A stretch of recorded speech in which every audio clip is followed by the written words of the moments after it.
Hi, I'm Heidi Biggs, a PhD student in the College of Information Sciences and Technology at Penn State University. I'm presenting Watching Myself Watch Birds, Abjection, Ecological Thinking, and Posthuman Design on behalf of our entire research team, composed of myself and co-authors Jeffrey Bardzell and Shaowen Bardzell.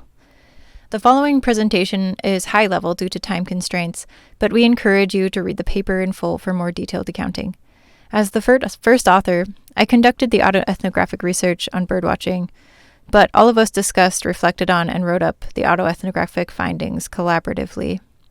The work is supported by NSF grant number 1900722. This project was inspired by a walk I took days after I moved to Bloomington, Indiana from Seattle, Washington. It was the middle of winter, and I saw a cardinal and a blue jay perched on a bare branch. These two birds were different than the birds I was used to seeing on the West Coast. Inspired by a workshop I had just attended about noticing as a method for design, and by the novel birds of the Midwest, I decided to do a project about birdwatching underscored by posthuman theory in order to reflect on more than human arts of noticing as a method for design. To do this, I created an autoethnographic birdwatching practice where I would watch, audio record, and take field notes about birds on a semi-regular basis.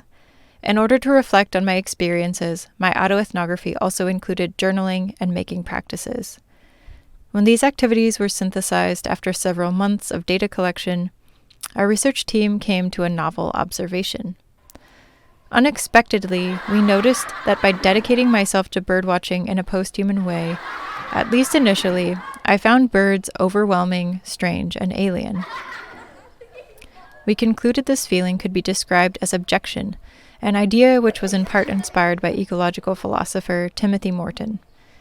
Abjection is a feminist psychoanalytic concept developed by Bulgarian-French feminist philosopher Julia Kristeva.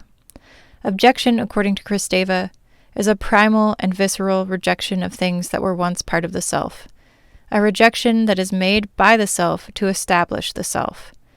It is often described as the revulsion or nausea that accompanies seeing viscera or pus, which are vile substances rejected from the body.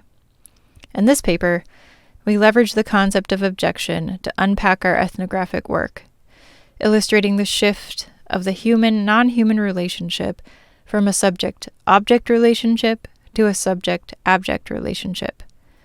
A subject-object relationship represents the subjective self in relation to an objective other.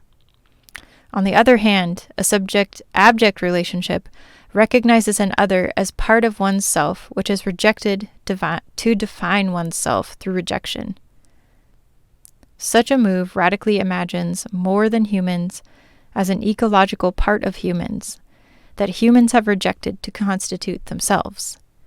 This led us to reflect on the difficult psychological work required for humans to begin to attend differently to the relationships between themselves and non-humans. So what does this mean for HCI and design? Throughout our paper, we show several possibilities.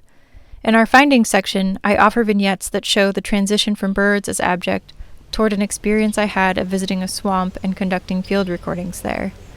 This experience was a culmination of my sensitization to birds and more than human influence. I was finally an ecological insider. This was due to letting myself be susceptible and driven by my desire to be pulled towards non-human voices and ecological places. At the swamp, I described my field of experience as broadening by deep listening, humid air, vibrant greens, buzzing insects, and growling frogs.